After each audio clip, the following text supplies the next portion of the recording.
उखड़ा अंचल तृणमूल कांग्रेस की ओर से 21 जुलाई शहीद दिवस को होने वाली सभा को सफल बनाने के लिए विशाल रैली निकाली गई। जुलूस उखड़ा के नेताजी मूर्ति से शुरू होकर पूरे उखड़ा बाजार का भ्रमण कर समाप्त हुई। इस दौरान उखड़ा ग्राम पंचायत प्रधान मीना कोले, उप प्रधान शरण सहगल, समाज सेवी राजू मुखर्जी, जिला परिषद सदस्य कृष्णा बनर्जी तथा सभी तृणमूल नेता उपस्थित रहे। 1993 साले कलकाता राजपथे 13টি তরতাজা যুবক যে ইস্যুতে রক্তাক্ত হয়ে পড়েছিল, মমতা ব্যানার্জি আমাদের নেত্রী, তার নেতৃত্বে যুব কংগ্রেসের যে ডাক ছিল সচিত্র পরিচয়পত্র ছাড়া ভোট হবে না, no vote no identity card, এই লড়াইয়ে আমরা সবাই সামিল হয়েছিলাম। কিন্তু আমাদের খুবই দুঃখজনক ঘটনা, সেই সময় সিপিএম তথা বামপন্থের পুলিশ এবং সেটা বুদ্ধদেব ভট্টাচার্যের পুলিশ মন্ত্রী ছিলেন, তারই নির্দেশে যেভাবে গুলি ওরা চালিয়েছিল, যথেচ্ছার গুলি চালিয়েছিল, প্রচুর মানুষ আমাদের ছেলে যারা যুবক তারা কিন্তু আহত হয়েছিল এবং 13 জন যুবক কলকাতার রাজপথে প্রাণ দিয়েছিলেন, রক্তাক্ত অবস্থায় পড়েছিলেন। সেই যুবকদের স্মরণে আমাদের নেত্রী মমতা বন্দ্যোপাধ্যায় প্রতি বছরই 21শে জুলাই শহীদ স্মরণ একটা সভা করেন ধর্মতলাতে। সেই সভায় আমরা সবাই যাই, দলে দলে যোগদান করি, শহীদদেরকে স্মরণ করি, তাদের আত্মার শান্তি কামনা করি এবং পরিবার পরিজনদেরকে সমবেতনা জানাই। সেই উদ্দেশ্যে আজকে আমরা সমবেত হয়েছিলাম যাতে 21শে জুলাই ধর্মতলায় যে অনুষ্ঠানটি হবে যাতে আমাদের উখড়ার থেকে যত বেশি সংখ্যক মানুষকে আমরা ধর্মতলায় পৌঁছাতে পারি, তার উদ্যোগ হিসাবে আজকের আমাদের এই মহামিছিল ছিল।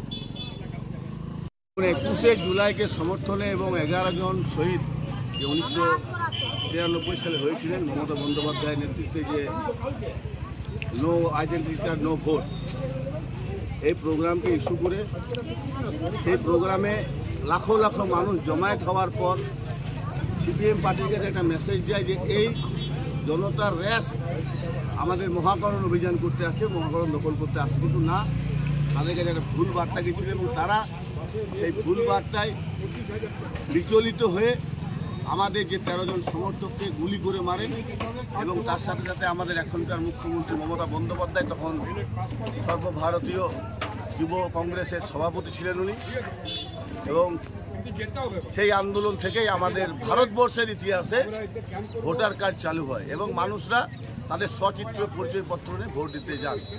এবং আমরা এই 13 জন শহীদকে স্মরণ করি। বরাবরই মমতা বন্দ্যোপাধ্যায় তখন থেকে উদ্যোগ নেন যে 13 জন শহীদকে আমরা প্রত্যেক বছর তাদেরকে আমরা শ্রদ্ধাঞ্জলি জানাবো এবং তাদের পরিবারবর্গকে আমরা সমবেদনা জানাবো। এই আমাদের অনুষ্ঠান।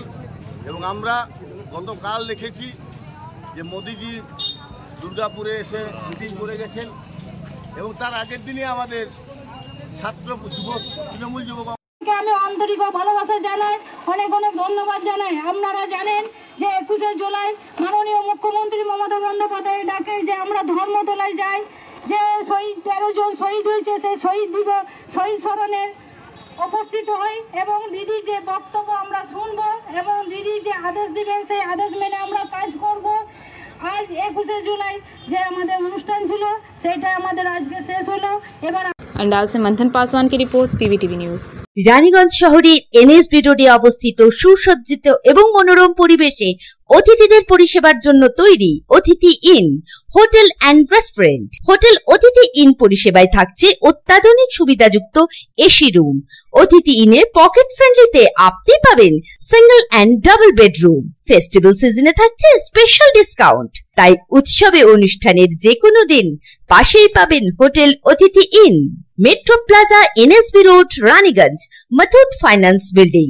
যোগাযোগ করুন এই নাম্বারে 7872933666 এবং 9434133666।